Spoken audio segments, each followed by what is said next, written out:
सुप्रभात विद्यार्थीगण। आज मैं आपको हिंदी व्याकरण पढ़ाऊंगी। पिछली क्लास में मैंने आपको भाषा के बारे में बताया था, एक बार और उसको हम दोहरा सकते हैं तो दोहरा लेते हैं। भाषा वह साधन है जिसके द्वारा मनुष्य अपने भावों एवं विचारों का आदान प्रदान करता है।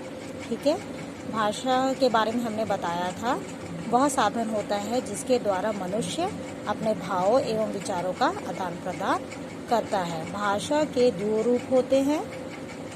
पहले भाषा के रूप मौखिक रूप एंड लिखित रूप। मौखिक रूप वो होता है भाषा का वह रूप जिसमें हम बोलकर दूसरों से अपनी भाषा बात कहते हैं तथा सुनकर दूसरों की बात को समझते हैं, मौखिक रूप कहलाता है।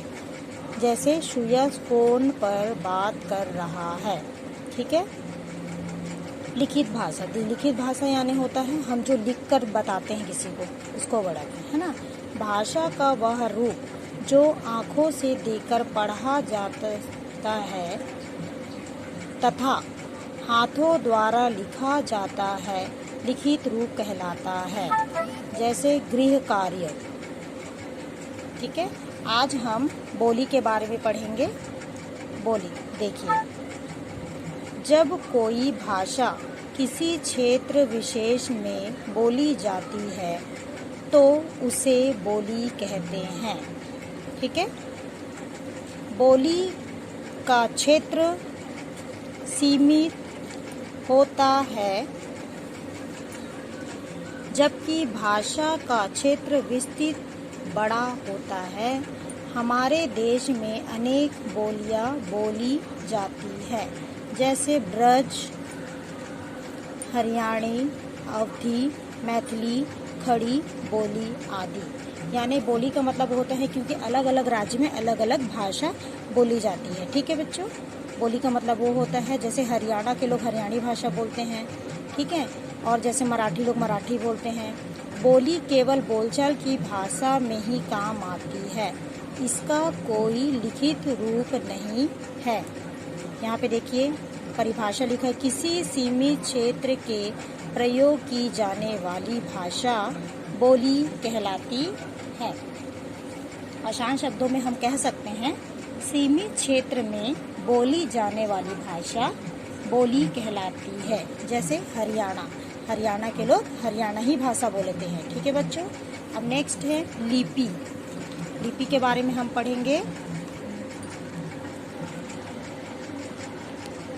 लिपि के बारे में हम पढ़ते हैं अब, है ना। देखिए लिपि के बारे में यहाँ पे लिखा है, लिपि प्राचीन काल में भाषा केवल बोली जाती थी, उसका कोई लिखित रूप नहीं था। ठीक है। पहले के लोग सिर्फ भाषा बोलते थे, उसका कोई लिखित रूप नहीं होता था। किंतु भाषा के महत्व को देखते हुए धीरे धीरे बोली जाने वाली ध्वनियों के लिए चिन्ह निश्चित किए गए जो वर्ण कहलाए।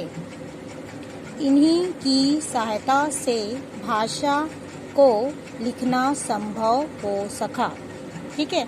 आसान शब्दों में कह सकते हैं भाषा को लिखित रूप देने के लिए जिन चिन्हों को निश्चित किया गया वे लिपि कहलाती है। ठीक है।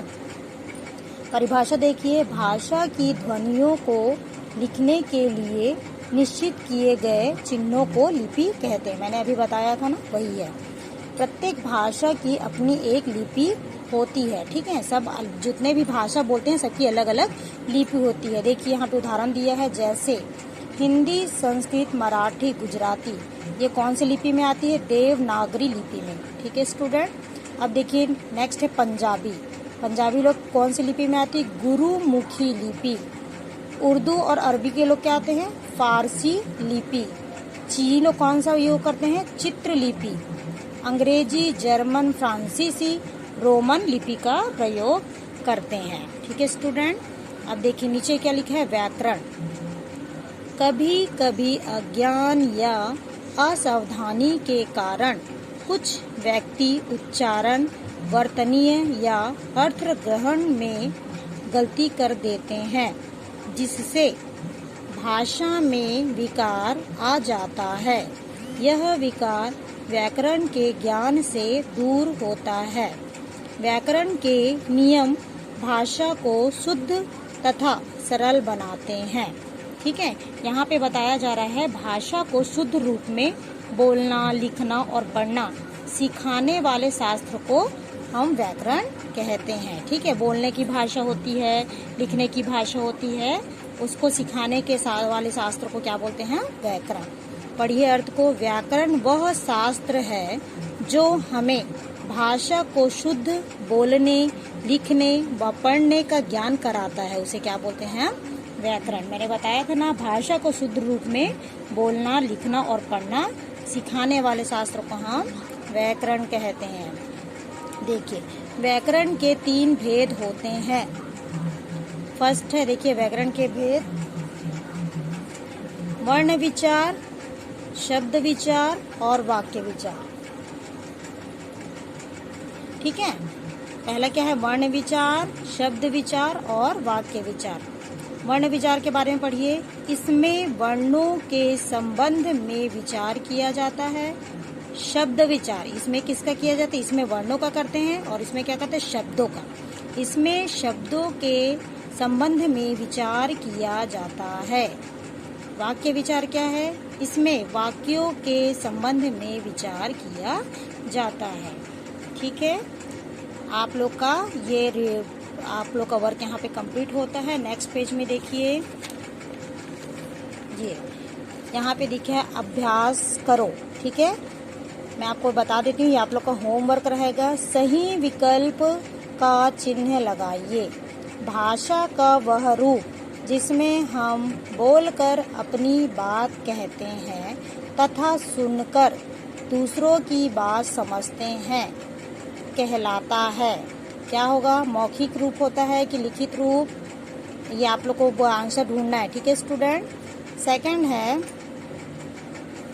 बोली का क्षेत्र होता है सीमित, विस्तृत या व्यापक। तो क्या लिखोगे आप लोग? सीमित। बोली के बारे में मैंने बताया था। भाषा के महत्व को देखते हुए ध्वनियों के लिए क्या निश्चित किया गया है? संकेत को निश्चित किया है कि दृश्य को कि चिन्ह को? तो क्या आएगा? चिन्ह। ठीक है, फिर देखिए, चीनी भाषा किस लिपि में लिखी जाती है? मैंने अभी बताया था चीनी भाषा किस में आती है? चित्रलिपि में। तो चित्रलिपि में टिक लगाइए आप लोग। व्याकरण के किस विभाग में शब्दों के संबंध में विचार किया जाता है? शब्दों के में कौन सा संबंध बोलते हैं? शब्द विचार में टिक लगाइए। अब देखिए, दिए गए प्रश्नों के उत्तर दीजिए। ओके स्टूडेंट, इसको मैं आप लोग को क्लास वर्क में बताऊंगी। अब नेक्स्ट देखिए, आप लोग को होमवर्क में क्या दिया है? सही मिलान कीजिए। होमवर्क है ये आप लोग का। हिंदी के लोग क्या बोलते हैं? हिंदी, संस्कृत और क्या लोग क्या बोलते हैं आप लोग? देवनागरी। पंजाबी लोग क्या बोलते हैं? गुरुमुखी। अंग्रेजी लोग क्या बोलते हैं? रोमन। बांग्ला लोग बंगाली और उर्दू लोग क्या बोलते हैं? फारसी। देखिए, यहाँ पे दिए गए वाक्यों को पढ़कर लिखिए कि उनमें भाषा का कौन सा रूप प्रकट होता है। तो क्या आएगा? इसको आपको पढ़ना है। उसके बाद ये लिखित रूप है कि मौखिक रूप है, उसके बारे में आपको यहाँ पे लिखा है। जैसे मैंने उदाहरण दिया, मैंने कल रामायण पढ़ी, तो ये कौन सा आएगा? मौखिक। पढ़ी है तो मौखिक आया। ठीक है, दादाजी ने मुझे एक कहानी सुनाई, तो ये भी क्या आएगा? मौखिक। राधिका ने पिताजी को पत्र लिखा, तो ये क्या होगा? लिखित। अध्यापक ने गणित का प्रश्न हल किया, लिखित की मौखिक? लिखित। Very good. नेताजी ने भाषण दिया, तो ये क्या आ जाएगा? लिखित की मौखिक? मौखिक। Very good student. अब 5 नंबर क्वेश्चन देखिए, दिए गए वाक्य व्याकरण संबंधित अशुद्धियों दूर करके पुनः लिखिए। इसमें गलत आप लोग को अशुद्धियाँ दिया है, अशुद्धि रूप में लिख के दिया है, आपको शुद्ध करके लिखना है। ठीक है, मेरा माताजी बहुत रूपवान है। मेरा आएगा कि मेरी आएगा? तो यहाँ पे लिखोगे मेरी माताजी बहुत रूपवान है। Okay student, today's work complete. आप लोग को इसी तरह से पूरा वर्क को कंप्लीट करना है और राइटिंग एकदम नीट एंड क्लीन होना चाहिए। और जैसे ही मैंने ये आप लोग को अपलोड करता है, आपको दूसरे दिन आप लोग को ये आंसर भेजना है होमवर्क लिख के। Okay student, thank you. Today's work complete.